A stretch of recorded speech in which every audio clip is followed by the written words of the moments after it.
Welcome, everybody.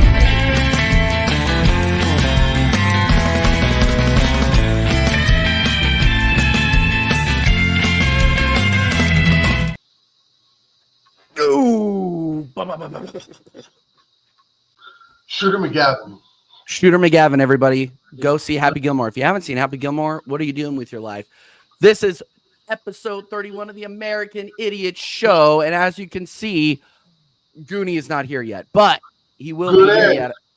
Goonie, I think he's putting together. He shot me a message on Instagram, which is a fun story. He shot me a message on Instagram while I was on the operating table, like about to get my tooth extracted, and like on Monday, right? Which is why you didn't see me until about Thursday.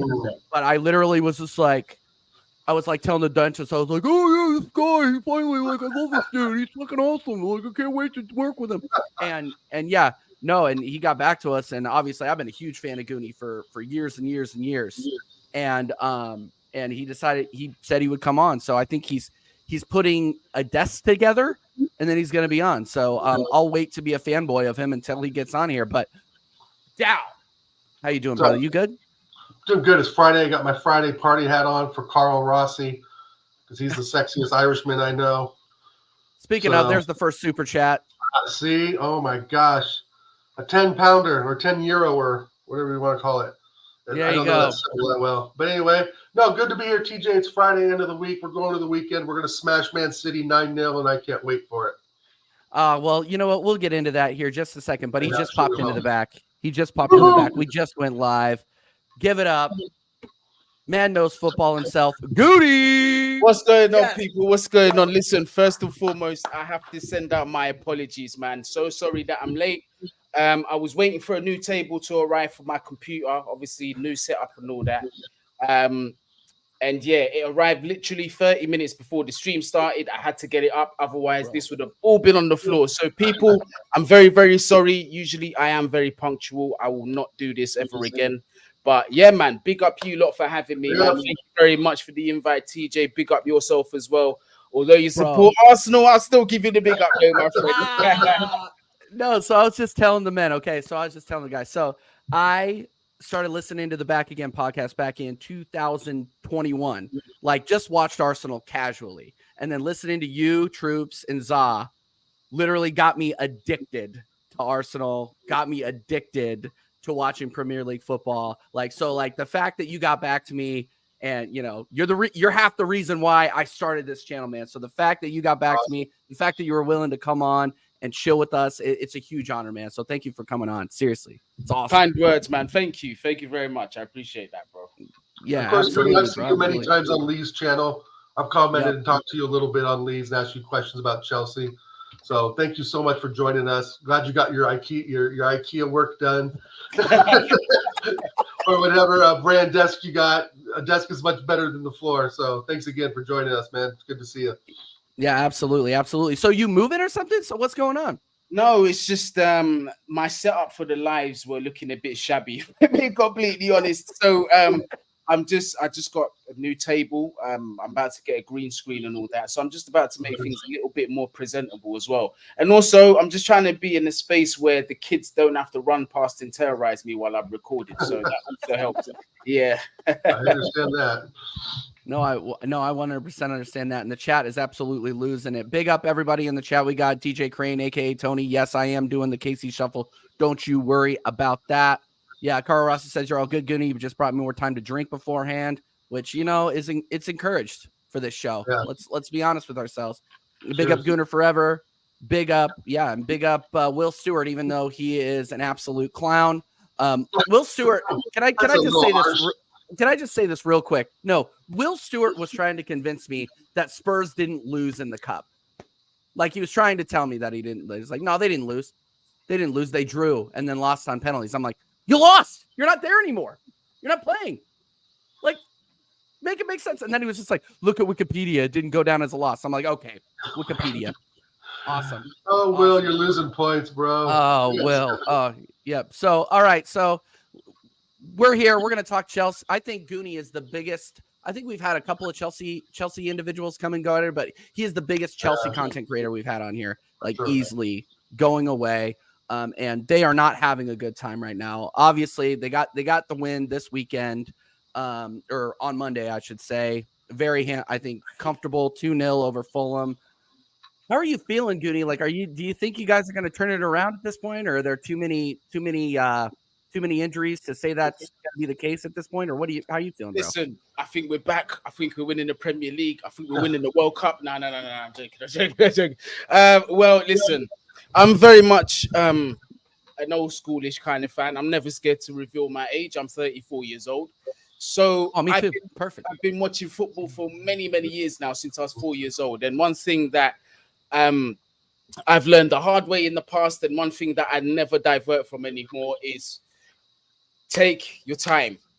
Don't be reactionary. Just because we got 2 wins on the trot, obviously EFL, now we got this Premier League win against Fulham away. Yes, they're very good things, but I definitely will not be getting carried away. These players, because the majority of them are new players as well, they have to earn my trust. So obviously it's an amazing thing. We've got 2 wins on the bounce when we couldn't even buy a win before those. So it's good to have the winning feeling. Do you know what I mean? But in terms of overconfidence and overshooting it for targets, still very early for that, man. I'm still on shaky ground at the minute. My trust isn't quite there, but nonetheless, I'm happy what I saw in the last 2 games. Winner's a win at this point in time. Yeah. So are you a fan of Poch? Or are you not a fan of Poch? I like Pochettino. I'll be a liar if I was to tell you that he was my first choice when it comes to employing a new manager. There were 2 ahead of him that I wanted. Hansi Flick at the time was still with Germany, but I'm a big fan of his. And Julian Nagelsmann, we came close, but it wasn't close enough. He decided not to join Chelsea. But I was never going to complain with Pochettino, just given, the background that he's got. I know it's not the most prestigious. He is not, he's not filled with Champions League, Premier Leagues and all this kind of stuff. But in terms of what he's worked with, in terms of like youth players, what we've seen at Tottenham, even what we saw at Southampton, he's very, very good at developing those kind of players and sort of taking them on to the next level. So really, it was about looking at what the project was really about, because it was made clear to us that we were not trying to sign players that have been there, done that, won everything. So indirectly, we were being told it's not a win now situation. So we have to find a manager that can go with that philosophy. And I thought Pochettino was the right man, 100%. Yeah, no, 100%. What do you think, Dal, Pochettino so far, man? Well, I think that he's just got a lot of names to work with, right? He's got some names that we know, some names we recognize, some we don't. We know Todd Bowley's spending money faster than he can get it in his hand. He doesn't know much about recruitment, but I think Chelsea overall as a club have a very strong hold on what their vision is. They've always had a good vision, and they've always are built to compete. But I think right now, with the change of manager, the names they've brought in, it's just a matter of time till they get those players clicking. I think what's going to happen is, since they brought those players in, you're going to see another exodus next summer of probably about 5 or 6 of those players going out again, just like they did this summer, because some just aren't going to cut the mustard. They're just not going to be good enough. So this season, from what Goonie's saying, makes sense from what we've, and even like our man Wolfgang has said, they're kind of letting this season go and see what they can produce out of the core 55,000 players they have on their squad. And they're going to start just eliminating them again like they did last season with Kai Havertz, etc. They're going to try and see what works this season, is what it's sounding like. Whoever doesn't work is going to be out the door, because the money is still there. It's not going to matter. If they spend, let's say, $50 million on a player, let's say Gusto or somebody, just for example. Let's say he has a crap season. Yeah, they're just like, okay, we'll loan him out and ship him out and bring someone else in.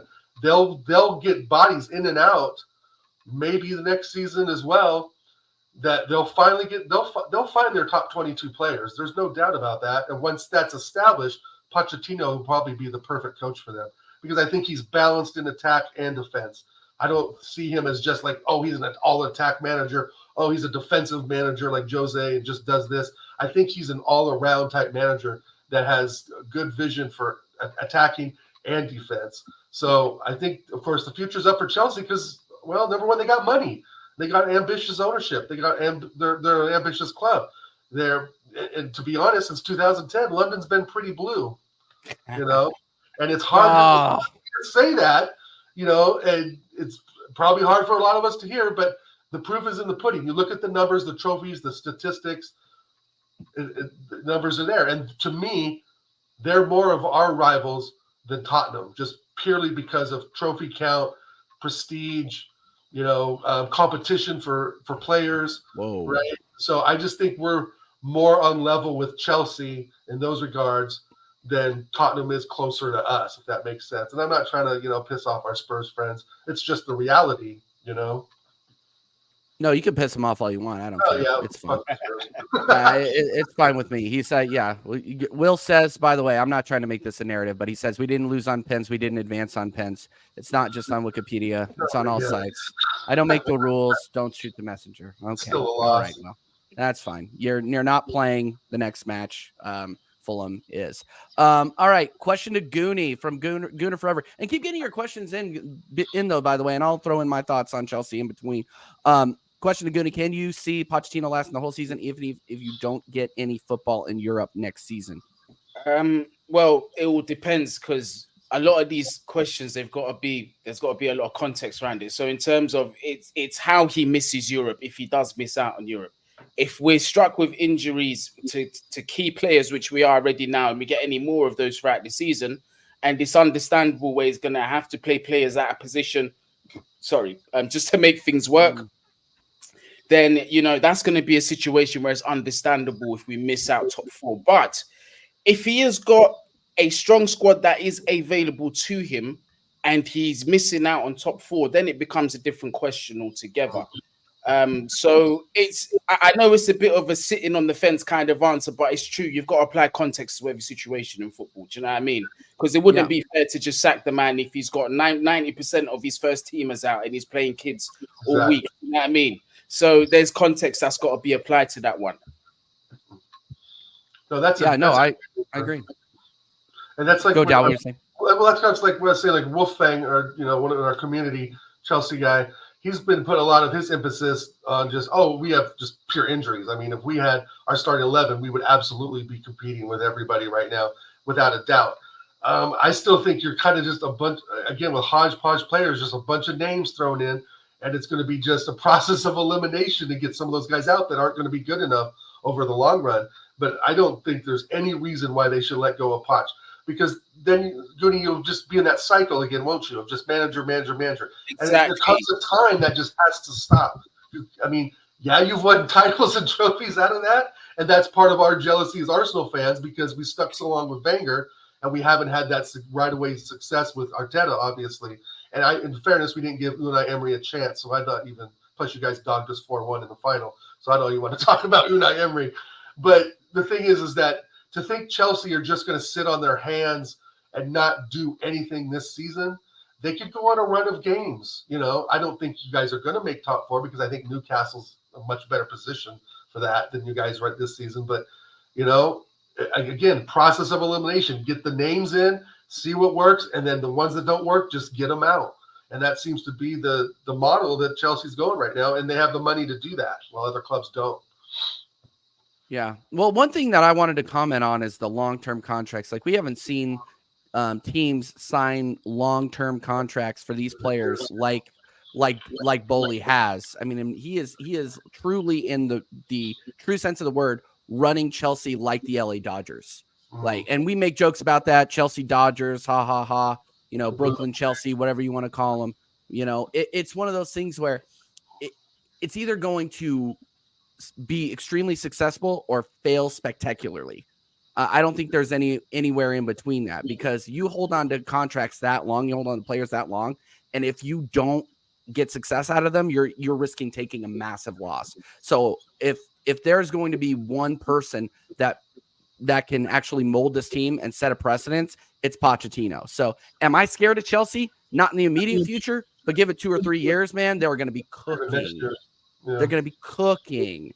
So it's one of those things where, it's unprecedented in football. And here was a dumb question. And here's like we call the show The American Idiot, right? But I really do want to ask an idiotic question. So when and if Chelsea do get back into Europe, you know how UEFA has these bans on long-term contracts, like over 5 years. I'm assuming those just get grandfathered in, and they're not going to care. Like the fact that Caicedo's on like an 7-8 year contract, like they're not going to care. They're just going to be like, oh yeah, you're back in Chelsea, you're back, and that just gets. I think it's going to be essentially that, but I think Chelsea made these deals before this rule was introduced anyway. So I think I think this was more of all right, you lot exploited the loophole, but we can't have everybody else doing this, so we're just going to close the doors right about now. So that's what I'm assuming. I may be wrong. Someone in the comments might be able to correct me, but I can't imagine Chelsea taking such a massive risk in the event of us getting in the Champions League. Them signing players over 100 million that can't play in the Champions League. In no world does it make any kind of sense to me that that's going to happen. You know what I mean? And these are players that we're relying on for our success. So I don't see that happening, to be honest with you. And this summer coming up and this January, I think is going to be very telling in terms of the deals that Chelsea are going to be doing. Because if we do see any more, if we don't see any more of these 8-year deals, then we certainly know why. Yeah. I can't imagine you guys would spend so much money in January. I mean, I think you've got plenty of players to work with. It's astonishing. I wouldn't rule it out, mate. I wouldn't rule it out. January, from what I hear now, obviously I'm not a transfer guru or am I in the know, but I do, from the nature of what we do, you have a lot of people that do reach out to you, that do talk to you. So what I will say is I've been told that this January and this coming summer for Chelsea, the spending might not necessarily slow down. However, the following January, the following summer, I think we're going to have quite a few quiet transfer windows, because if we're having it right between the three of us, this level of spending and where we're finishing in the table is unsustainable. Right. You know what I mean? So at some point, it's got to come to an end. But remember as well, at the same time, we are getting rid of players too. We are getting rid of a lot of players. Some of these players being, academy players that have been there from day one. So we're not having to worry about paying another club a percentage of a sell-off fee or whatever. Everything that we're getting is literally profit, if you want to call it that, from these players that we're moving on. So I know, several years down the line, it's going to depend on more than just player sales. It's going to also depend on pitch performance. It's going to depend on, the other business things like your sponsors, etc., etc. But those things there, I'm not too overly worried about, because in terms of business-minded and business sense people, I definitely trust Todd Boehly and Badadi Bali that they know what they're doing on that side. It's purely the footballing side that they've got to show us fans where they're starting to make the right choices. But in terms of spending, I don't see it slowing down anytime soon. One name definitely look out for, Victor Osimhen. Keep an eye out for Chelsea, linked to that one. And also as well, Musiala. Many people will say that it's impossible, but I'm going to keep quiet and just watch for the rest of the season. Chelsea will be going in for these two players. So that means we're getting Tony. Yeah, I was going to say, Stephanie, my girl asks, who's more likely to get Tony in January, Arsenal or Chelsea? I think it's Arsenal. He's good. I think it's Arsenal. Yeah, and if he doesn't go Arsenal, I am going to absolutely lose it. We are crying out. I'll go as far to say this: if he doesn't go Arsenal, I reckon he goes Tottenham. He ain't coming Chelsea. I was just going to throw Newcastle in the mix. I mean, they could always bench Callum Wilson and bring him in. True. I mean, that's an overload. Yeah, but what about what? But teams do that. Isak in there too, right? But some squads, there was a time I think Man City had three strikers at one time, right? They had Dzeko, Robinho, but he played more of the wing, and Aguero, right? So it's not unheard of for some clubs to really have three quality strikers. And Newcastle absolutely have to spend money this January to sustain what they want to do. But we're not talking about Newcastle. Shout out Mama Flossie. So if Pochettino, so who's the leader at Chelsea? I think having Raheem Sterling in there is kind of one of your oldest players a really, really big mistake, because I don't see him being a leader at all. I don't either. Form. I think he's gone, bro. I mean, next season, it's like, if he doesn't do much this year, why even keep him around with all the names you got? It's a very good question, man. I'll start off with the leader question. Who do I see? Me personally, who do I see as a leader right now in this squad? Unfortunately, I think we're very much threadbare because when we're talking about leaders, you've got to see from a personal standpoint whether you think you can be led by this person before you make that decision. I believe that myself. And right now, I don't really see one. A lot of people will say, oh, Thiago Silva, yes, to an extent, but there's something that we cannot ignore why he cannot fully be the leader of this club and this squad. Is unfortunately his language, his English language is not strong enough to be able to do so, to be able to communicate to the channels that he needs to communicate. So that's literally the only thing that's holding him back. Outside of that, I don't really see anybody naturally, but I do see Conor Gallagher either stepping up or he's being pushed into that leadership role for the pure fact that he's been given the armband for the last 2, possibly even 3 games. Would it be my personal choice to have Conor Gallagher as the captain of this squad? Not really. But do I understand the choice as to why Poch has made him captain? Well, he's one of the very few left that are in the academy that can stay fit. Yeah, Reece James, he can't stay fit, but he's one that can be on the pitch all the time, that does understand Chelsea Football Club, that doesn't have the issue with the language barrier. And you can see amongst these players, he does have that mutual level of respect. But that's not enough because we need a leader who is going to take us to the quote-unquote promised land, to take us to these finals and get us over the line, get us through 38 games a season down the long run. So do I think he's the guy for the job? I'm not yet convinced. I don't know. Are you selling Enzo next summer? 100%. I bloody well hope not. I hope not. He's not happy. I hope not. I think it comes down to, I mean, we can't keep serially missing out on the Champions League. We can't. Right. But again, context has to be applied to it because if, for example, we narrowly miss out on top 4 by maybe a couple points, and we say to Enzo, listen, I know you won the Champions League this season, but we've just got Osimhen in, I hope, and we're trying to get Musiala in through the door. With those 2 players, that significantly ups our quality and our chances into getting to the Champions League. Stay one more season. If we don't get the Champions League, you're free to go. However, you're only free to go if a team meets the valuation that we give you. So, because remember, we're firmly in the driving seat. This guy signed an 8-year deal with Chelsea.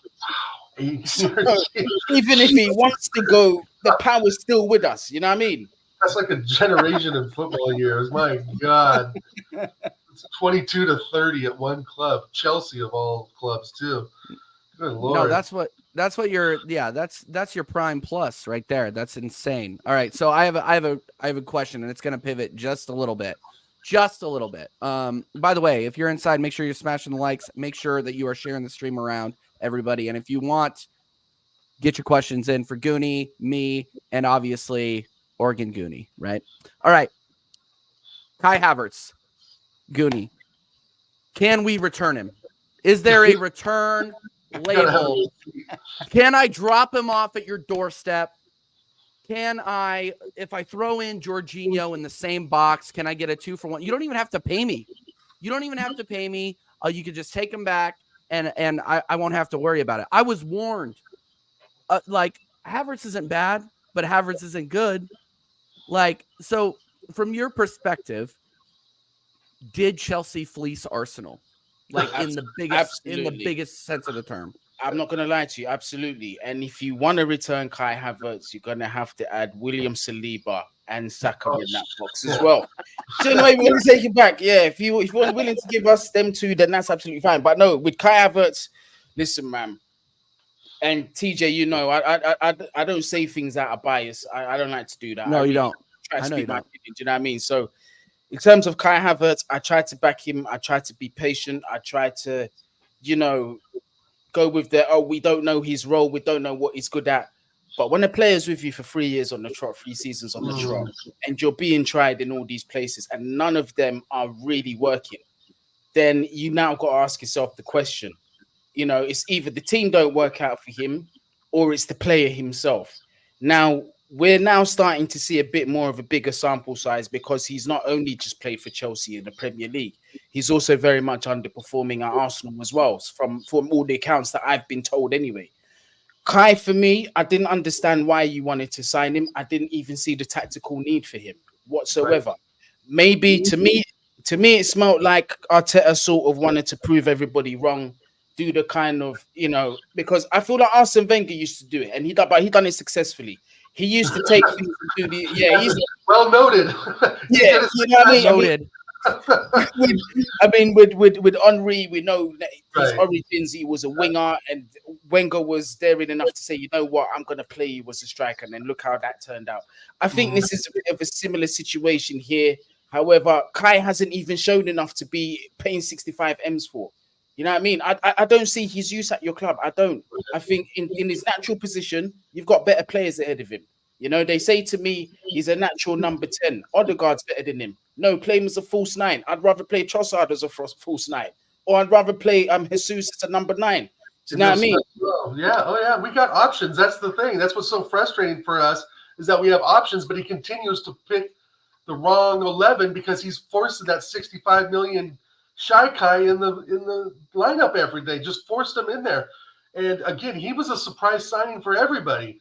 No, there was no indication that we were after Kai Havertz at all. It wasn't on BBC Sport app. It wasn't on ESPN FC. It wasn't on Yahoo Sport. It wasn't between you or Lee and TJ and Carl and Long Hair Yeti. No one knew he was coming, and it 65 million is a big fucking surprise to put on your fans.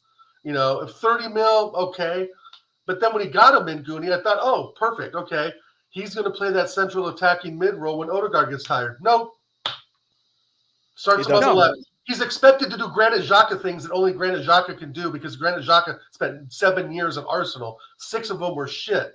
But that last season, he was by far one of our top midfielders. And to replace him with an absolute donkey turd is just so stupid. When ESR, like Goody said, ESR is ready to play. We all know he's ready to play. He can play left mid. He can play right mid. He plays center mid. He can play right wing.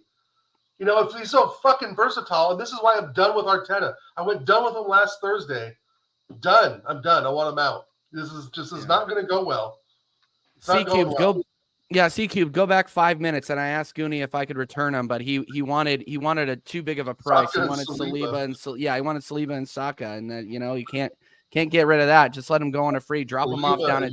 We'll drop him off down at Tottenham as a backup for James Maddison. Oh, we could do that, yeah. Who we should have been after in the first place. I maintain this. Like, look, if we weren't going to believe in ESR, if we weren't going to believe in Vieira, which I don't think we should have believed in them in the first place, then we should have gone after James Maddison. It made zero sense to me that Tottenham can go in there, snatch him up for 40 million or 30 million plus Harry Winks. Right. And go and get it. Like, are you kidding me? And he is obviously the best transfer that happened over the summer, value for money. Like it makes zero sense to me. Like, if you're not going to give ESR a sniff, which honestly, he has generated more in his appearances off the bench than Havertz has in however many starting appearances. What is 8 starting appearances? 7. 7. Sorry. 1 goal. Charity PK, which was embarrassing, by the way. God, if Arsenal couldn't embarrass themselves more, let's go out there and give this guy a charity PK, Vibes SC, freaking Odegaard pushing him over there to do a curtain call at Bournemouth. Like, I just, how the mighty hath fallen, man. Like, how the mighty hath fallen. Like, when I first started supporting this club, like, I thought I was climbing onto a winner. Okay. All right. Well, all in. Remains to be seen. No. I'm real with it. Like I have zero illusions about this club. Zero illusions. So, especially after this weekend, which this week, which was absolutely crazy. I said this on Flawless' stream, and I'll say this again. I got a tooth removed on Monday, and watching the Lens game was more painful than getting the tooth removed. Like, it was so hard to watch, so disappointing. It's getting absolutely, like, we didn't get dog-eared, but we just showed that we have no European pedigree whatsoever. Like, at home against PSV, we're going to win those matches. I expect us to win all of our matches at home. If we don't, Arteta out. But we need to start getting results away. Otherwise, we are in deep shit. deep shit. And I didn't get to talk to you about this, Dow. What did you think of that? What did you think of that match overall? Overall, I thought it was crap. I just thought we got played off the pitch by strong, French, African, Belgian, African players that are bigger, stronger in stature than Vieira, Havertz, Odegaard. And when you have a midfield of strong, let's see, Nigerian players, Ivory Coast players that are technical and strong, they will push you off the ball all day long. And that's exactly what it looked like to me. We did some passing. It was fine the first 15 minutes, but then we scored the goal, and you could literally see the whole squad just sit back. Like, like I was saying before to Tony Claude show yesterday, shout out Tony Claude, when we score a goal, we need to smell blood and go get 3 or 4 on them, and we don't do that. Arsene Wenger did that. Sir Alex Ferguson was the king of doing that. Mourinho, even though he played Mourinho ball, once he got one goal, he was like, go get him. And then Chelsea back in the day would open up a bit, at the Lampard days and all that. But now it just seems like we get a goal and we're timid. Like we need to sit back and defend, and we are not a defensive team at all. And we talked about the weaknesses of Havertz on the left and Zinchenko on the left. Havertz pushes up the field, Zinchenko does that inverted shit, and it leaves the whole left side of our defense open. And that's where we've getting punished already. So I'm done with Arteta. I just went over the edge last week. I was on the edge, and it just sort of somebody took a finger and just pushed me right over. I just think that we're continuing from the last season, and we're just it's kind of just done. I mean, I'll be surprised if we get top 3. Okay. Do you think we still make it out of the group though? And I'm gonna ask both of you this question: how far do we make it? By a point, because we'll win some more at home. We'll make it out. By you're saying second in the group? Yes, because I think PSV or Sevilla is just that much better because they want it more. They're fighters. We're not fighters. You guys should make it out of the group. You should make it out of the group. In fact, if you don't, your manager should be sacked. It's that simple. And what Arteta really needs to understand quickly, and I think a lot of fans tend to forget this, is when you're playing in the Champions League and you're a club like an Arsenal or Chelsea or Manchester City or Manchester United, right? And you're playing against clubs like Lens. No disrespect to them, but in terms of size, completely different sides of the spectrum. A lot of those players are looking at these games and are actually saying, this is my audition to get seen, Yep. This is why I say to people, don't ever take a Champions League game, a Europa League game lightly. Don't, because a lot of these players, and I know this through just knowing one or two professionals, they'll tell you, teams get geared up for teams like Arsenal, Chelsea, Manchester United. Why? Because they're thinking about their own future. They want to impress their scouts. They want to impress. And what does that? These freak results. This is what happens. This is how they get their names on the map. So that's why I say you can't take a single team lightly in the Champions League, especially in the group stages. No way. Yeah, they're there for a reason too. Right? I mean, some get in by qualification, but they're there for a reason too. I mean, you look at midfield, you look at Lens, and you don't see names. But what you have is what Goonie said, fighting players that are motivated to play, right? Number one. And number two, they're technically good. Yep. They're technically good, right? You can have Premier League pace and power, but when you have power without the pace and technical ability, that shoots pace every time because you're just running around the pitch chasing the ball is essentially what we did in the second half, And every time we got the ball, our back was towards their goal, pushed off the ball. I mean, it's these little things that Arteta has to get ingrained in their minds that you have, your body has to be positioned a certain way, right? I mean, we're talking football 101 in some aspects. But again, we got the first goal. I don't know why we just didn't go for blood and try and put 3 or 4 on them in the first half, because that, like Goodney's talking about, the motivation the players have to show up. When you score a goal on any squad in the first 10 or 15 minutes of a Champions League game, you have to go at them, right? Either they're going to fall back in a shell, or they're going to say, screw this, let's go out and attack ourselves. And we would want Lens to attack at 1-0 because that would leave us open to do what we need to do.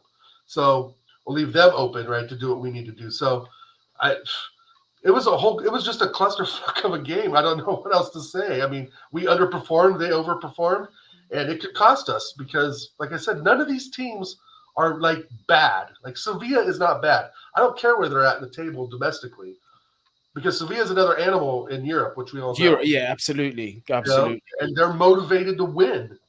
I just still feel we lack that motivation because we don't have prime leadership from the top down, even from Edu or ownership down. I mean, Arteta is trying to get this going with Odegaard, and he's got his little project in Havertz, but, it's just not, sometimes it clicks and sometimes it doesn't. And it's the inconsistency that kills you. No, I agree. And here's the thing is I'm like, in C Cube, big up C Cubed, Tottenham fan here all the time. Big up C Cubed. You guys are tripping. You'll be fine. You have an easy group and should make it out. I'm not tripping. I'm not. I want to make that clear. One loss away, not the end of the world. It's when you start losing, when losing becomes acceptable. Where it's just like, we didn't get it, but we'll go at them next time. Like, heads up, on to the next one. That was what the Arsenal Twitter said. I'm like, you guys are taking this a little too casually. We just lost to Lens, who's 12th in the French league. Like you said, only a couple of points off relegation spots in the French league. Like, we should be coming in and battering these guys. And we played a strong 11. Like when I saw that 11, I'm like, get rid of Havertz. It wasn't bad. Tomiyasu, some people would say, but Tomiyasu had a good game in my opinion. Either way, either way, like I'm not going to overreact, but you have to give criticism where it's due. Like that was just our worst performance of the season going away. Odegaard hid. Trossard had his, in my opinion, his worst game in an Arsenal sweater. Like, had no touch whatsoever. Saliba, worst game in an Arsenal sweater, in my opinion. And the old Zinchenko came out. So it's one of those things where, like, I'm not losing it. I'm not losing the bacon quite just yet, but like, we have to be honest with ourselves because, and me and Dal were talking about this backstage. We cannot lose 3 in a row or 4 in a row. We cannot do it because then it's the same old Arsenal hangover, and then it takes us forever to dig out of it. And then before you know it, it's January. We're in 6th place, and we're out of several domestic competitions and without a trophy. Right, and that's the thing. We have to at least put up a fight with City on Sunday because I think our next game's at Chelsea, or Chelsea's coming to us. And it's all about the fight. I'm just convinced now that after watching football now for 24, 25 years, I'm just convinced that it's really the fight in the dog. You know what I mean? Yeah. It's not the name of the dog or the breed. It's really the fight in the dog. And what if the dog's name is Win? What if the dog's name is Win? Does that mean anything? Yeah. Well, then you take it for a walk around the stadium, let it piss on the visitors' bus tires or something. I don't know. Carl Rossi. Carl Rossi, big up Carl Rossi. Your way, Carl. You can have my hat. Yeah, for sure. It's my Friday vibes hat. I knew Goonie was coming on, so I wanted to look fresh. But the thing is that we need fight. And I think you're right, TJ. Like we talked before Goonie jumped on in the back room. We lose one, you kind of get that hangover, right? Like we saw last season, the loss to City. I think we lost to Everton, right? 2 in a row, and then kind of everything fell apart. And that's what I'm basing everything on is, like you said, we get 1 or 2 losses, and then the whole thing falls apart, right? And that's kind of been Arsenal for the last 20 years. In fact, I was listening to the Champions League game yesterday. I think it was the Newcastle game. PSG was yesterday, correct? Oh, no, Wednesday. It was Wednesday, right? One of the announcers said something to the point of, it's been 25 years since Newcastle have been the Champions League. And then he goes, my God, what an extremely long time. And I'm like, you mother sucker. We haven't touched a Premier Trophy in 20 years. And so he's basically comparing Newcastle's Champions League run of 25 years without being in it. And I'm thinking, well, we're 5 years less without an EPL trophy. Just think about that for a second. 20 years we've gone without an EPL trophy, and we ain't getting it this year. That's crazy. I think that's facts. I think that's facts. No, and you bring up a good point, Jaminho. So what if our next game is at Chelsea, the only team that's worried to play at Stamford Bridge is Chelsea, and they have 19 to do that this season plus cup games. So Arsenal's next run out, and this is a good point. Arsenal play Man City, which I'm not excited about, and then we play Chelsea after the international break. And after international breaks, form are a question mark, especially with where Saka's at right now. So I wanted to ask Goonie, especially right now, you guys are playing Burnley. You're gonna beat Burnley. You're gonna beat them. So are you thinking you guys can put together a string of games moving forward after the international break? I mean, I never count out Chelsea at home. Ever. We've had some good run of games there in the recent future, but Chelsea are still a team and they get up for Arsenal every single time. Right now I'm not overly confident just on based on the football that's being played by both teams. You know, Arsenal right now I feel would legitimately play us off the park especially with the injuries that we've got at the moment. Again, it's after the international break, innit? There's so many things that can happen between now and then. You know, key players on either side can get injured. Anything can happen in that time. So, you never know. But based on how I feel now and the evidence of what I'm seeing between the two clubs, I do still see you guys to come out with a favorable outcome. Unfortunately, I'm just being honest. Two wins on the trot, you know, one against Brighton, who are now not in the best form, and another against Fulham, is not enough to convince me that we're going to go and do damage against a team that is competing for the Premier League. That's just the honest truth. Yeah, I know. Hey, and everybody's saying, yeah, it's been half a decade since we've lost at Stamford Bridge. Fine, but you know what Arteta is good at? Breaking records and the negative ones. Yeah. So no, and look, I will say good thing. And people say, "Oh, TJ, you're too negative." Yes, we are undefeated in the league, but is anybody really outside of the Burnley game, and outside of the PSV game impressed with what we got going on moving forward? I'm not. Yeah, those are, by far our two best. Bournemouth's dead. So yeah, Bournemouth's dead though. The what that? Bournemouth is dead. I know. And that's why it's like I've said it before. I'll say it again. You give Odegaard 2 or 3 yards to move with the ball and do what he's got to do. He's going to kill any defense. Yep. You know, that's the thing. I do rate him, but I rate like his toughness, his work ethic sometimes. You know, it just seems to fall to the wayside. I'm not concerned about our club, like technically or anything like that, or that we have players that are good enough. I mean, except for Havertz and Nketiah, and of course 2 or 3 others I don't think are fit to wear the shirt. But I don't believe that, you know, we're complete crap at the same time, you know. But I think that Chelsea have enough talent and a good enough manager to get out of a slump a lot better than we can. And I know that sounds weird because Chelsea haven't had the best season in a while, but they have a better selection, right? They just have a better selection. Yeah, they're not playing well together. They're not scoring goals. But as all that comes together, they're going to look more of a threat. Even though I'm not too worried about them in a couple weeks, I don't know, man. It's just such a weird season right now because nobody's really good. Like it's a Man City, but they've lost 2 in a row. So there hasn't really been a team that, to me, that really stand out that looks really, really good.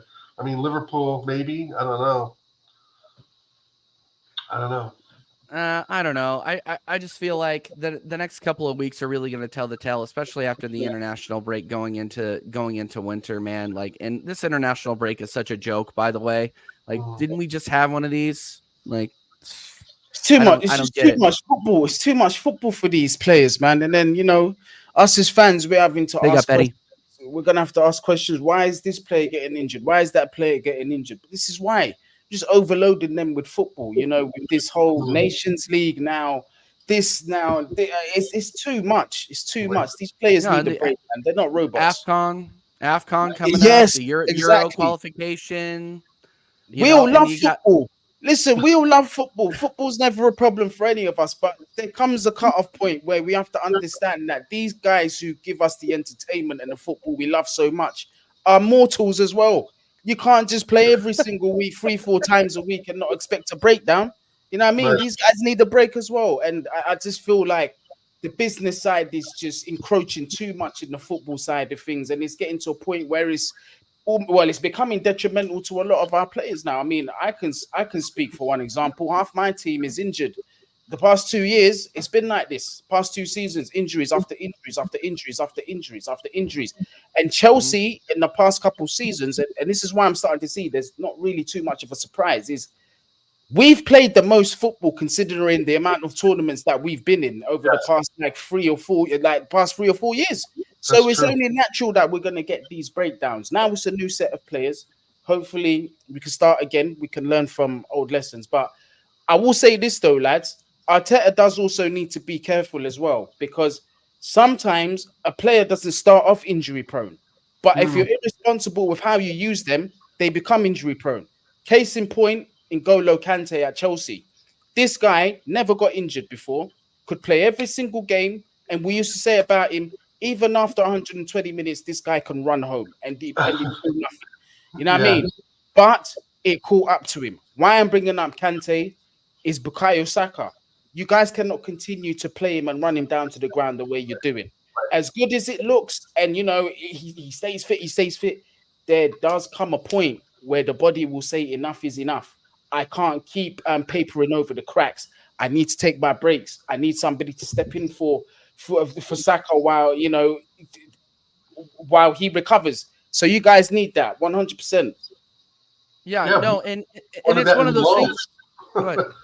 I was going to say that's exactly what one of the laws. I don't think any of us picked Saka to start in the Champions League game, and of course, leave it to Arteta. There he is, smiling away. You know, like And this comment from Gurniar, I think they're completely different, but it's one of those things where Saka has such a high ceiling, and I feel like every time Arteta plays him while he's injured, you see that ceiling going down, down, down, down, down. Not a lot. I think he's one of the best wingers, obviously one of the best wingers in the league. But every single time you see that, he's playing on one leg. Obviously, he can cook Bournemouth on one leg. Right. But you go up against Man City, and he is slated to be in the lineup for Man City, by the way, which I think is a terrible idea. But every single time you see him playing on one leg, I just see his career getting shorter and shorter and shorter. And the idea and the probability of him missing weeks and weeks or months on months in this season going up and up and up. Like if we lose Saka for 2 or 3 months, that's our season done. Like I hate to say it, I hate to bring it up to people, but we're relying on Reece Nelson then, and we know that Reece Nelson just isn't good enough. And I don't think we begged him to stay. He wanted to go. We begged him to stay with a new contract because we had nothing lined up, TJ, because our recruitment's completely incompetent is why. Right. And I rate Reece Nelson as a backup, but a game in, game out starter. Like he'll work his ass off for you, but he doesn't have the finishing. He doesn't have the command. He doesn't drag people towards him like Saka does. Backup and Wenger, bro. And that's what I mean. I want the Wenger hangovers out. It's over. Reece Nelson was on the bench during Wenger matches and wouldn't play. And when he played, he was average. We gave him a new contract because he scored a worldly at Bournemouth. That's why. He was out the door. And we brought him back in, like I said on Tony's show, like the freaking Godfather. They let me out and then bring him back in. You know, he's not good enough. You know, I preach again. The Xhaka plus cash for Diaby was the move. That was the move. And where'd Diaby go? Oh, you'll never get off of that Diaby. Never gonna let the Moussa Diaby thing go because he's a prime winger who would absolutely annihilate defense. We've seen it already in Aston Villa. You guys tried to get him in the summer. You actually did. He was a target for you. But what I heard was that obviously West Ham with the pricing and the structure of how they wanted Declan Rice is what hindered that. We have a very similar situation with Caicedo. There was 1 or 2 other players who were supposed to get, but because of the structuring of the deal, you know, Brighton, they snookered us. So we couldn't get those players. So that's the situation that you guys were facing as well. Right. Yeah. And I think, you know, I think that Aston Villa, may have gotten his ear a bit too and said, "Hey, you're a starter with us. You may not start at Arsenal." And I think as a player, I want to be a starter. Yeah. Right? I mean, and that's why I think when it comes to like Tony, we talked about earlier, he's more tender Arsenal, number one, because we have European football, right? And number two is that he's primed and wants to play with Arteta. He wants to play with Odegaard and Rice and Saka. He'd actually be your only like natural number 9 as well, wouldn't he? Yeah. Jesus is more of a center forward type, right? He's not an all-out striker. Eddie Nketiah is absolute dog shit. I don't even want him at the club. So I don't even want to like get off the bus, bro. It's like it's a failed experiment. Yeah, he got a few goals here and there. Woo, yay. But it's never been consistent. He will never be good enough for Arsenal. And he wasn't good enough at Leeds when we let him on loan 2 years ago. So I just don't think there's a spot for him. Trossard can play up front. Martinelli can play up front. I want to see Martinelli play up front. TJ knows that too. But Martinelli. Yeah, I mean, Martinelli is proven in number 9 in a number 9. And when we're in a squeaky situation, he can score goals in number 9. Like it's been proven. I don't know why we're wasting our time and money in the number 14 shirt on Nketiah either, but I'm not the manager. C Cubed, big up my girl, says, ask my question to TJ Daguni. I want to know if we can get Reece Nelson or Reece James on a discount, please. You guys got Pedro Porro. What are you worried about? And you're gonna have to beat Real Madrid to that punch anyway. Yeah, I mean, so then the second Reece James becomes available, just understand Fiorentino Perez is gonna move the earth for him. He loves Reece James, so you'll be there for a very strong chicken royale in a swap. No thanks. You can keep Emerson. Do you like red curry or yellow curry? Well, either's fine. I mean, yeah. Colin Wilson. There you go. Jaminho, shout out Jaminho. I mean, these are the decisions that I'm going to make my declaration again. I am sorry. I am fully Arteta out now. I just see the whole house of cards collapsing this season. And 4 years at a job with a Community Shield and the FA Cup, any other manager would be gone. Possibly. Yeah. Possibly. Well, no, and it's when you get an FA Cup at Aston Villa, hell, they would love that. Yeah, I know. Well, our expectations are levels above that, but it's one of those things where you have to be realistic about what the bottom of the barrel is for the Kroenkes to actually fire him, which I've said several times. He would have to drop out of the Champions League spots and drop out of the Champions League very, very quickly. Like that is the level. That is the level. And that's why like all these people crying Arteta out, you need to be crying Kroenke out too then, because they are the guys that are keeping it. They are the people that are keeping this guy in the job. With you guys, I think you're at a point now, and I think this is what we've actually hired Pochettino for. But you're at a point now where Arteta has brought Arsenal to a point where they can compete, but he's not the man that's going to be able to get it over the line.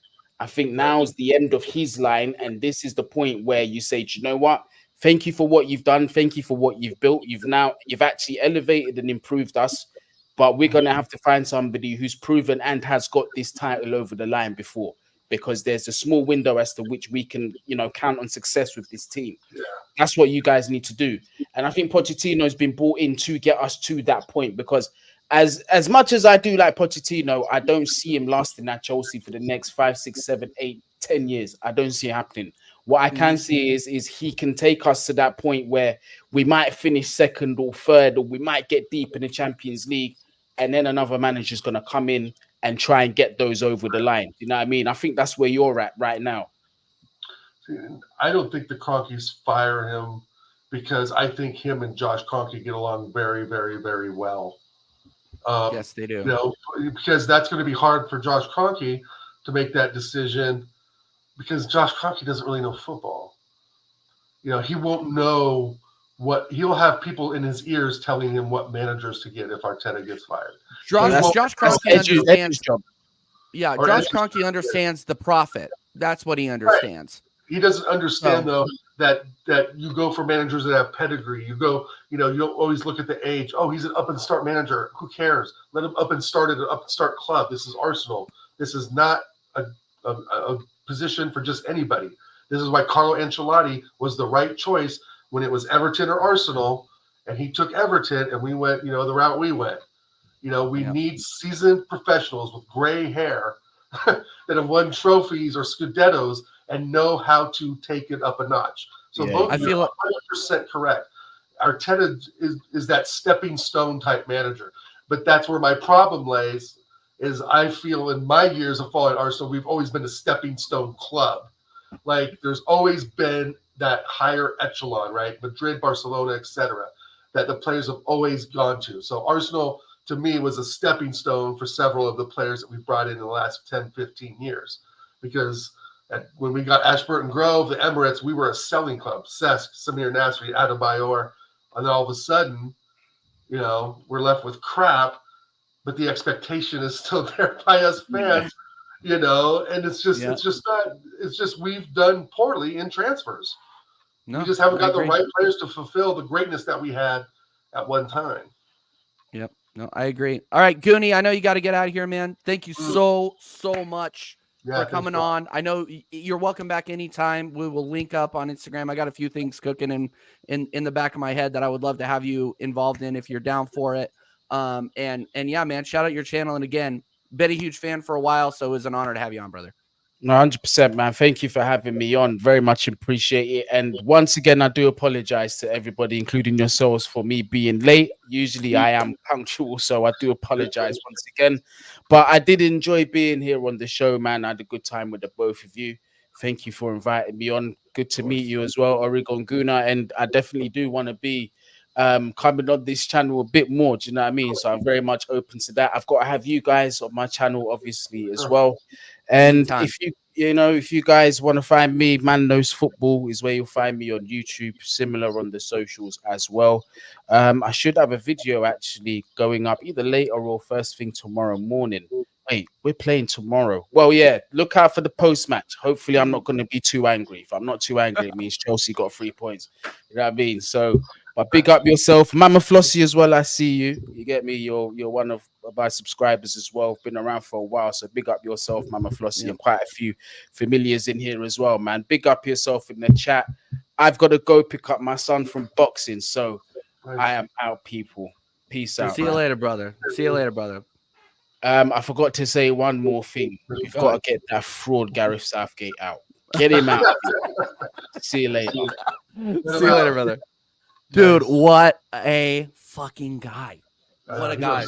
Football up and down, man. He knows 30 years following Chelsea. Chelsea was 4. I thought my 24, 25 years was long. My God.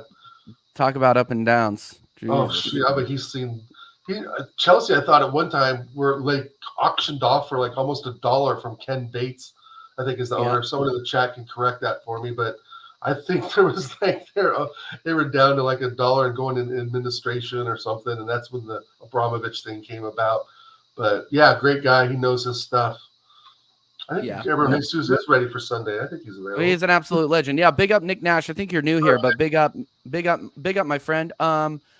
I think he is available for Sunday, but if Eddie and Kedia starts over him, you're going to see me set this channel on fire. I'll burn my hat. Just being honest. Well, you don't want to burn the hat. Well, I got to send it to Carl Rossi in the mail. Yeah, absolutely. I had fun doing something last week, so I was going to see if you would be down for it. Okay. Do you want to drop the link in the chat for the predictions, and anybody who wants to come on for the predictions can do it? Right this second? Right this second, right now. Drop it, baby. Let's drop it. We're dropping the link. We are dropping the link. Anybody who wants to come on for predictions is more than welcome to come on. Just make sure that you have a camera. If I don't know you, then you need to have a camera on. So you're not going to like flash your twig and berries at me or anything like that. So yeah, absolutely. So if you want to join for the predictions, go ahead and jump on. We are gonna go through the predictions for this week's games, and we're gonna go through the predictions for last week's games. Which honestly, Dow, we had a bad one. Oh, last week was a horror show, dude. No, it was that was like the Halloween equivalent of horror shows. Like it was unreal. Yeah, big up Mama Flossie. Mama Flossie, the most popular person on YouTube. I'm gonna say it. I'm gonna keep saying it. There you go, Mama Flossie. I don't know if you want that honor or not, but No, that's a pretty big honor. Yeah. What do we wait for? Excel? Okay. Holy 3. So Holy shit. Yeah. So I'm gonna give this to my boy Minerals though. Yeah. Wow. He came in like a bomb and delivered. So I'm gonna go ahead and give this to him. I'm get it. Stupid. You're smart. I was wrong. You were right. You're the best. I'm the worst. You're very good looking. I'm not attractive. All right. As long as you. Lucky Minerals, you got the video. Coming through with the win with 7. Cubed is out of here too. What? I think C Cube's taking off on their. Okay. Enjoy the frauds over at Tottenham away. I hope you win a trophy. Yeah, I hope you win a trophy on the way. Maybe you'll find a trophy on the trash can on the way over there. Or you put like 50 cents in one of those little spinner things, they'll spit one out for you and just open the little plastic cap. Yeah, 100%. David Buster's. In second place, we had Yeti. Man. All right. Daniel, thank you so much, my friend. Daniel is an absolute legend, man. He's in the chat at Sarcasm City. He's in the chat. Doncaster Rovers. Yeah, Doncaster Rovers fan. Are you kidding me? What an absolute legend. 10-pound super chat. Thank you so much, man. Really appreciate it, bro. Thank you. Thank you very much.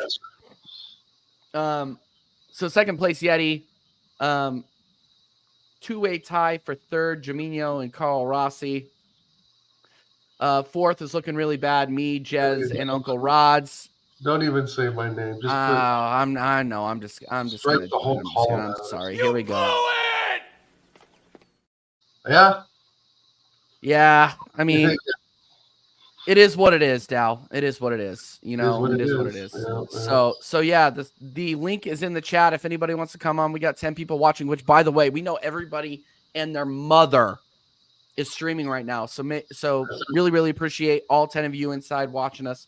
Make sure that you are smashing the like, spreading the channel around. Absolutely, Jaminho. We had some woeful predictions last week. It was awful. It was absolutely awful. Nobody called that Man City game. Nobody did. So it is what it is. But no, we know you have a choice in your YouTube entertainment. So thank you for choosing TJ Warren TV every single time. Hold on. I'm going to try to switch the layout up because we're so small. Here, one sec. Screw it. We'll just leave it like that. Leave it like that. Click the link in the chat, everybody. You are more than welcome to come on if you would like to do the predictions. All right, let's go ahead and start.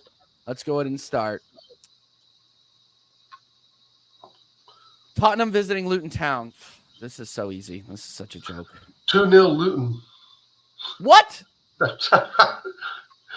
Oh, God. As much God, I hate saying Tottenham win anything. God, I can't say it. I just can't. 3-0 Tottenham. Oh, God. 3-0 Tottenham. We're going to absolutely spank Luton. It's not even going to be funny. Ange ball. All right, Gunnar Yar, you're on the spreadsheet, my friend. There you go. Jaminho, where are you? Jaminho, put it in there. Mama Flossie, anybody? Let's go. We got a tight knit group going on right now. Let's get comfortable, people. Let's get comfortable. I am going. I said this on fucking Tottenham away yesterday. You put ER next to ER. I think it's TOT1. TOT. Oh no, I was just like ER. And now you've got April 1st. Jeez, TJ. Well, sorry. Are you kidding me? I'm all over the spreadsheet right there. I'm going 4-1 Spurs. 4-1. I'm not drunk. Had one drink, and I'm trying to stave off infection here. Mama Flossie. Mama Flossie says 4-0 Spurs. She's got faith. She wants to win it.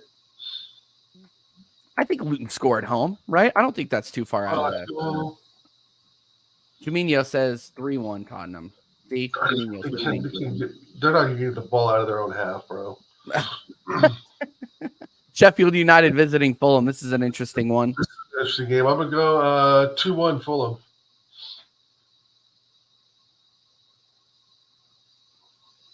Put them in the chat. I'm going I'm gonna go for a draw. Mm. Going for a draw. Gunnar Yar's going for a draw too, so I feel good about that. Absolutely. You put April Fools on a date when Spurs win 1 second later. Does that mean Spurs win? Yeah. Well, no, I wish it was, but Luton are shit. Luton are so bad. Yeah, they're pretty bad. They're, it's one of those things where I hope they stay up, but I know they won't. There we go. What's up, American? What's up, Connor? Connor's out at work. Aren't you at like a Ricky Gervais show? What are you doing here? Oh, really? You lucky guy. Yeah, go like live your life. What are you doing here? He's probably dating. I didn't see where the layout was. The new layout was, Connor. So that's why I'm struggling right now. I need you here. I need you right now. I need you. Oh, it's ended, bro. Okay, well, all right. Get in the chat then. Get in the chat then. Yeah, I guess it is 10:30 over there, so it makes sense. Oh yeah. Mama Flossie says 1-1 as well. Perfect. All right, Chelsea visiting Burnley. I'm gonna go 2-1 Chelsea. 2-1 Chelsea.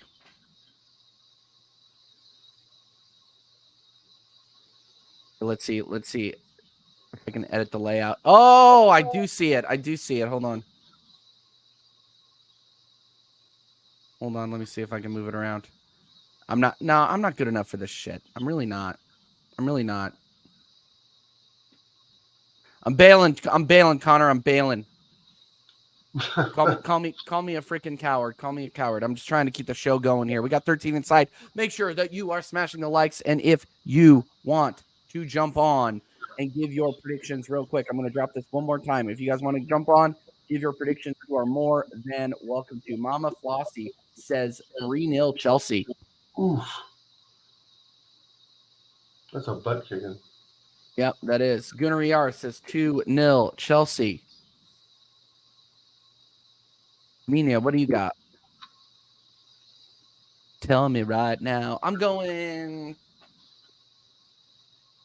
2-1 Chelsea 2. Yeah, I think that's a good one, Gal. I'm cheating off of you for sure. Brentford visiting Manchester United.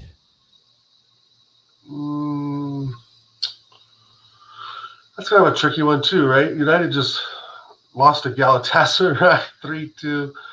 Oh boy, at home, and then they lost to Crystal Palace, right? Or they beat Crystal Palace? Didn't they play Crystal Palace? Yeah, they lost to Crystal Palace. They beat Crystal Palace in the cup and then lost in the league. In the league, that's right, and then lost to Galatasaray. I'm gonna go. Shoot, man, let's just go 2-2. 2-2 draw. All right. Camino says 2-1 Brentford. Wow, no respect for Man United. None. Big up Sideline Football Show, my man. How are you? Hope you're well. Hope you are well, my friend. Make sure everybody is smashing the likes. Yeah. Oh, wow. Okay, then. That's fair. Mama Flossie. I think Mama Flossie might have dipped, but that's okay. We love Mama Flossie anyway. Mama Flossie, if you're listening later, make sure that you are putting in your predictions. Oh, there she is. There she is. Okay. Sorry, Mama Flossie. I completely forgot. I didn't give you enough time. Gunnar Yar says Ten Hag to be sacked Sunday. We'll see. We'll see. Get in there for that shit show. Brentford. I don't think Brentford don't look too good. What was their game yesterday or last week? They lost. They drew against Forest last week. It was a 1-1. Yeah, that's right. That was an ugly game. Yeah, it was. Yeti's in here. I watched some of his watch log. I don't think he was really impressed with Forest. They thought they had some good chances, but overall, I thought it was a pretty even, crappy game. Not a foul. Yeah. It was like a penalty or something that wasn't given. I don't recall. No, I agree.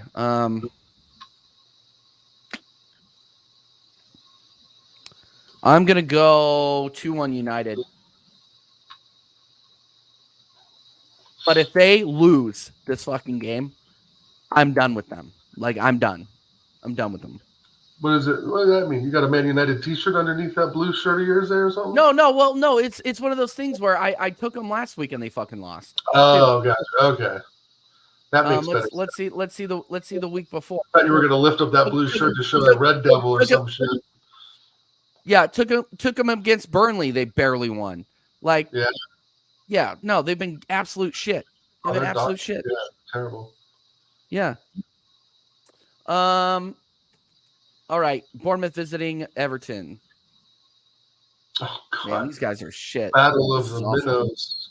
But, one of those teams can come out and perform. One of those teams can beat the other one any day, like 3-0. You know what I mean? Just, oh, God. Is it Everton? I'm going to go 2-1 Everton. 2-1. Yeah, they're at home. And yeah. Who they beat? They beat somebody today, like 3-1 or 3-0. They're actually kind of having They just lost to Luton. They just lost to Luton, but they did beat Brentford 3-1 2 weeks ago. And then they lost to Luton, right? Like 1-0 or something like that, right? Flossie says 1-0 Everton. Domino says draw. Gunnar Yar says 2-0 Bournemouth. And Bournemouth just can't score. That's the thing. That's why I'm going 1-0 Everton. Oh, Bournemouth can't score. That's a huge problem with them. Well, they're away. Yeah, but I always kind of look at it as like a set piece opportunity for those teams because they know they're no dummies, right? They know where they're at. And so it's on the manager to make the most of their possession, right? So when you get fouled and set pieces, you need to be extremely well drilled in doing that. And I think Bournemouth and Everton are very good at doing that. They've both scored on Arsenal and Big Six clubs many times over the last few years from set pieces. A set piece, can happen any time. And, float a ball in the box, anything can happen. And that's why I think a lot of teams, even at their bottom, they're still going to get a goal. And I know what you're saying, Bournemouth aren't goal-scoring machines, but against Everton, they can. I think they can get one, but we'll see. All right, we'll see. Hey, Jaminho, I take offense to this. I take offense to this comment. That's a low blow. And I've met Cecil before, and he seems like a pretty nice guy, I guess.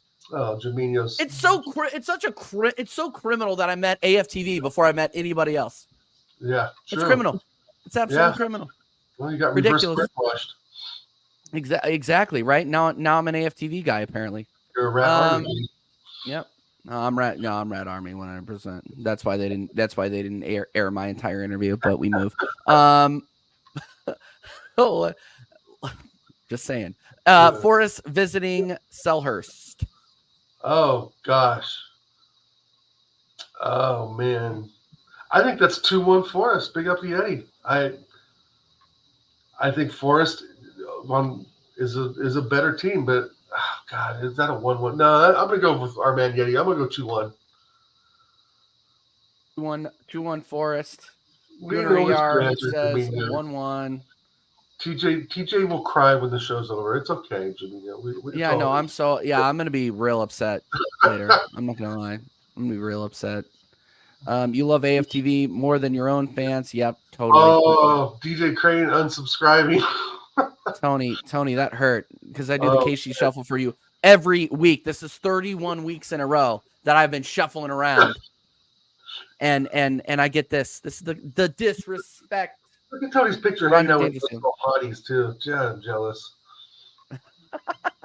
Yeah, I know. Every single time I see his picture. I know these hot chicks. There's a big smile on his face. It's probably like his cousin and his wife or stuff. Yeah, right. That's ants. Javinho says, DJ Crane, fucking Rat Army legend, bro.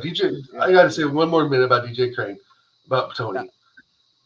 When the lead gunner really went on his own and really started to come up, it was me and DJ Crane and a few other people. I'm sorry, but it was. It was Carl, Jaminho, DJ Crane is an absolute chat OG. He's been called out many times by League Gunner with subscriptions, liking stuff. So shout out my man Tony. Yeah, absolutely. Big up Tony every time. He's been in this community for a while. Dude, when I was just watching Lee and not even participating in the chat, like I recognize all these people from that. It's just crazy. It's absolutely crazy. This is an interesting one. Nothing. I'm gonna go 2-2. That's fair. Yeah, big up Tony. Absolutely. Liverpool visiting Brighton. Oh man, we've seen Brighton get their ass kicked this season. I think home and away. I think. Right? Didn't Newcastle do them 3-0? Yeah. They lost another big game too, I thought, against somebody. Was it West Ham where they beat West Ham or something? I can't remember. They've dropped games. They just lost 6-0. They just lost 6-1 to Villa. Thank you. That's the one. Yeah. Unreal. They're very, I don't know what people see in Brighton. I try and watch the games, and I know the passing's good, the movement, and De Zerbi's a decent manager, but they're not good enough to beat Liverpool. Go ahead. No, they're getting passed around like a peace pipe in Europe too. So. Yeah, well, no, and that's to be expected in a way, because Europa League is, there's some obviously decent teams in there, and Liverpool are going to be pissed off about the Tottenham result. I'm thinking Liverpool. I was going to say 3-0, but okay, yeah, 3-0 for me. Man, you got a high scoring game there. Brighton are going to score 3 goals, Jimmy. Wow. You got 3-0 Liverpool. Yeah. And then so does Flossie. I think Liverpool are going to be pissed. Yeah, they're going to be absolutely livid about the Tottenham thing and come out. And they're going to come. They're going to come out. Yeah, I'm going. I'm going 3-1. I'm going 3-1. Right? I'll go 3-1. I mean, and that's the thing about Brighton. They're so up and down that one day they can turn up and slaughter like they slaughtered us last season, 3-0 at home. Right? They can turn it on. Absolutely. Evan Ferguson is going to cause Liverpool problems, but I just think Liverpool are just on another gear right now, and they're going to be absolutely livid, like I said about last week's result. No, I agree. I agree with that. Newcastle visiting West Ham. This is an interesting one. I think this is more interesting than people would give it credit. I think that you don't. I think this is the most interesting game of the weekend. Honestly. No, Arsenal City is. No, that's good. No, Newcastle. I'm putting Newcastle 4-0. I don't see that West Ham defense is soft as pudding, bro. They've had some moments, but Newcastle, Newcastle is on another level right now. They absolutely destroyed. They've lost 3 games, and they've lost 3 games in the league this season. So what? That's what it's taken to get to where they are. They put 8 on Sheffield. They put 4 on PSG. I know. It's a good run of form. But before that, they were. I'm telling you, West Ham lost 3 games in the league. I'm just saying. West Ham flattered to deceive, bro. They spent the money well from Rice. They got Prowse in there, and they got Kudus. Well, I didn't think of him, but still, Newcastle right now are just on another level. To me, they're the most informed team in the Premier League right now, based on those ass kickings that they gave. I know it's Sheffield, but still, that's 8 goals, bro. That's a lot of goals. I mean, that's just a shit ton of goals. Like against any team in the Premier League, that's unreal. Yeah, but Sheffield suck. They're so bad. I know, but you're missing my point, bro. I know what you're saying. I know a lot of people saying. Give Tottenham a hard time. I know. They're going to give us a hard time, but Newcastle just fucking steamrolled them, and they steamrolled PSG. That game was a lot, dude. It could have been 5 or 6 in the first. It could have been 5 or 6 total. That's fair. That's fair. Big up, Hugo. Hugo's in the building. Big up, Hugo. Big up, Hugo. What's up, everybody? Make sure you're smashing the likes too if you're coming around. Subscribe if you are new. I am going. I talked all that crap, but I'm just going to go 2-2 draw. I think it'll be interesting. I think it'll be an interesting game. That's all I'm saying. I could be told, of course, with these, I'd be completely wrong, which we found out with Wolves and City last week. Yeah, but I mean, it's easy for you to get up for the first. Was that their first or their second Champions League game at St. James Park? Because they drew away at AC Milan, right? Right? No, it's their first one at St. James Park. Yeah, and so easy to get up for that one. 5 years since they've been in the Champions League, and Eddie Howe has them ready. They look tough, bro. And like our man sideline says, Sheffield would have beat Sheffield. I get it. 8 goals, though, against any team is 8 freaking goals. That's a lot of scoring. And you know they could have scored a 10 or 11. Maybe two. I mean, it's just I just don't see who's beating them, bro. I just don't. Big shout out to my girl, Mama Flossie, you know. They're a tough team right now. They're the most informed team in the Premier League, man. 4-0. All right. Fair enough. Big up Highbury's local Badger. Thanks for stopping by Sarcasm City yesterday as well, my friend. Good to see you, brother. Good to see you. Badger's an absolute legend. Absolute. Aston Villa versus Wolves. 3. Oh, man. Wolves. And Aston Villa just battered who? Brentford? Yeah. Who they battered the other day? Brentford? Yeah. Brentford. No, Brighton. Sorry, Brighton. Thank you. Brighton. And Brighton, in all due respect, is better than Wolves, right? So I'm going to say Villa 3-1. Agreed. Flossie says 2-0 Villa. I'm going to cheat off you. I'm going 3-1 Villa too. I mean, they're something else moving forward in attack. They're very good in the final third. They're just very organized, and them and Newcastle are my dark horses for 4th and 5th possibly. Yeah. You know, and a Watkins, right, and like Guyar said, a Watkins masterclass can happen anytime, and it can happen at Wolves. I mean, and Juminho disagrees. He thinks they're a little, Yeah. Juminho draw. Okay. Fair enough. Yeah, I think that's a 3-1. I think Wolves were a flash in the pan there. I could be wrong, but I think it was a flash in the pan. Right. They just showed fight. They showed fight. And like I said before earlier in the show, to me, it's getting to be about like not even the names on the back of the shirts. It's the fight. You just have to fight these games out is what it's looking like, you know, and the 4-0s will come like we saw against Bournemouth, but you just like, you know this, TJ, you just have to fight every single game because there's nothing given, nothing. Yep. And it's all about 100%. The fight. 100%. So speaking of a fight, we have one coming up at the Emirates. 10:30 a.m. Central Time if you are in the States, 4:30 if you live in the United or in England. That's the dinner time kickoff. Yep. Or something. Yeah. Yep. So it's 10:30 Sunday night game.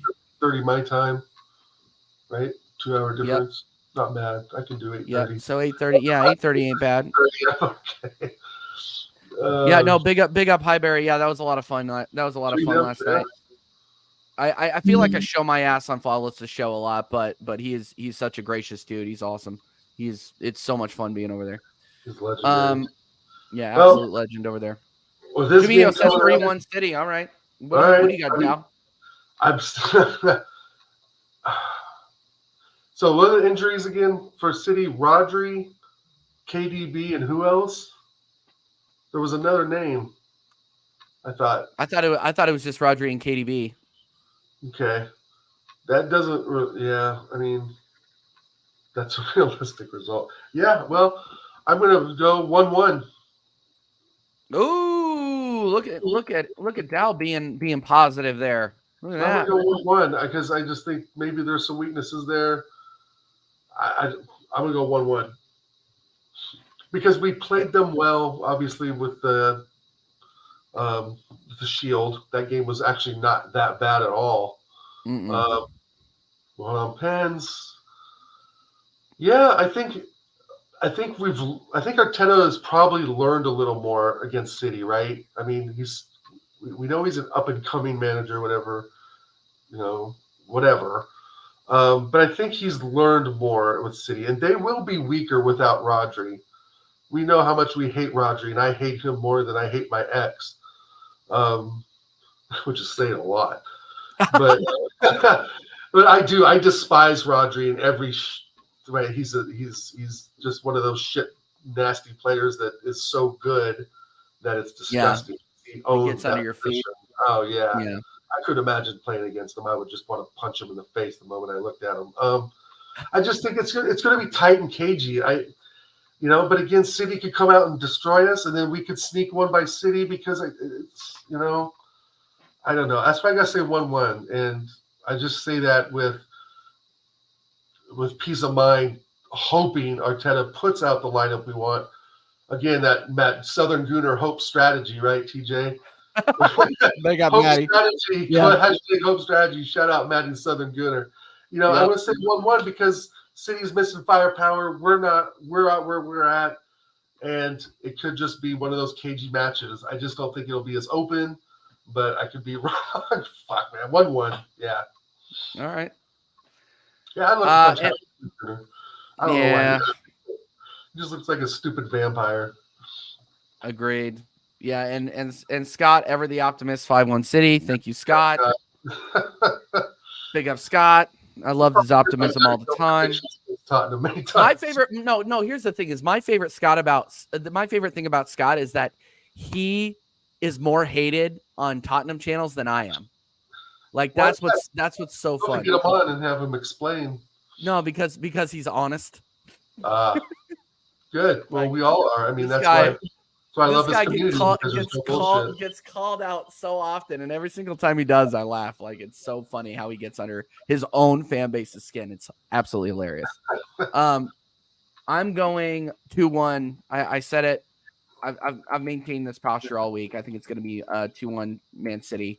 Gunners will win. You got to believe. Like there's a difference between believing and reality.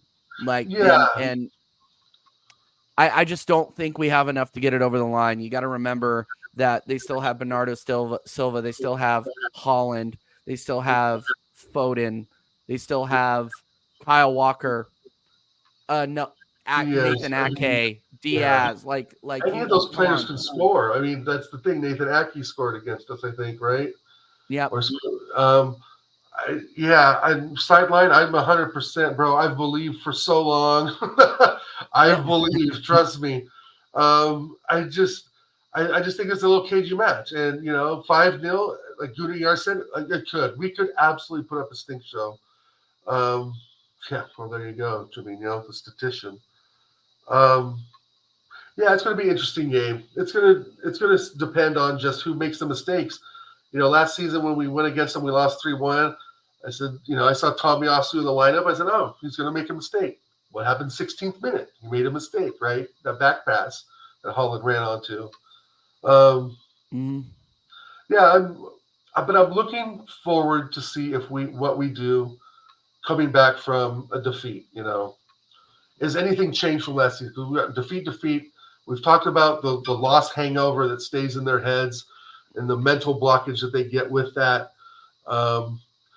But it's, I'm going to place the blame on Arteta. I'm going to place it and Odegaard. This is a chance for Odegaard in a big game to show what he's really made of. And I know he's class. I do rate him. But God, the kid needs a cheeseburger and a milkshake, right? And hit the weight room a bit. But other than that, if he can get loose and get a couple of yards, let's do a side bet, Gunnar. You are exactly. But if he can get, Gunnar, if he can get 2 or 3 yards of some space on the ball, he can get some balls in the box. And I think that provides the opportunity for Jesus and Trossard, which will probably start over Martinelli, and probably Saka, to do something. Like, I just want something. You know what I mean? Yeah. I wouldn't take that bet. I wouldn't take that bet either. Maybe a $10 euro bet, but he's laughing when he says this because I know deep in his heart, as a Gunner that he is, he wants them to succeed. We all want our Gunners to succeed. Those that are Gunners in the chat. That's what we want. Yep.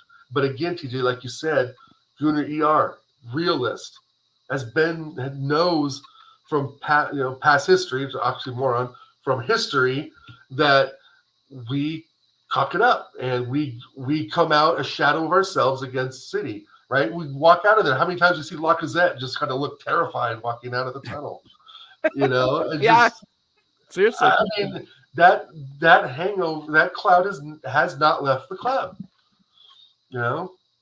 Yeah. And we'll see. And that's why they play the game, bro. We'll see. We shall see. And with that, we are going to go ahead and start closing out. Thank you guys so much for sticking with us for 90 minutes. Thank you so much to Goonie. You can find him at Man Knows Football. Again, I was fangirling at the beginning of the show. Not gonna lie, I've been a fan of his for a long time. So getting him on was a pleasure. And being able to meet you, literally saw the chat. Literally saw me meet like one of my YouTube heroes today. So obviously, like hopefully it wasn't too embarrassing, but it is what it is, you know. No, fine. No, he's a big name.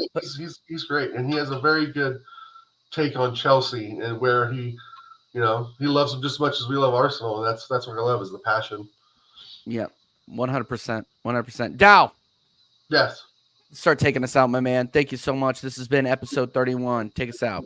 31. Thanks, TJ. Hope you feel better. I know you're feeling a little sick. A little under the weather. Arsenal make us feel better Sunday morning. But thank you, everyone. Thanks again, TJ. Check me out on YouTube, Oregon Goon, and Twitter at Oregon Goon HD. I'm trying to build that a little bit up just for shits and giggles. I don't really rate Twitter, but Lee Gunner's on there, and I like messing with him. He's like the only one I mess with on there, talking shit. But, I'm looking for a good weekend, guys. Great football coming up. To say my dark horse for top 4 is still Newcastle. Shout out to Mama Flossie. I don't know what to say. Let's go get it. Yep. I hear you. I hear it 100%. All right. And this has been TJ Warren TV. You will see. I will be back for a match reaction. Dow, if you are available, obviously, we will do the match reaction. I will not be on Tony's watch along because I'm going to be driving. I'm literally going to be on the phone watching the match, driving back from St. Louis. We're going to see my in-laws if I can fight off whatever is hitting me in the head right now. Sorry if I look a little tired, guys, low energy, but it is what it is. But yeah, we will be back with the match reaction, and then obviously we'll be back with our normal weekly shows despite the international break coming up. But until then, people, come on, you Gunners, please prove me wrong. Please prove me wrong. Let's go.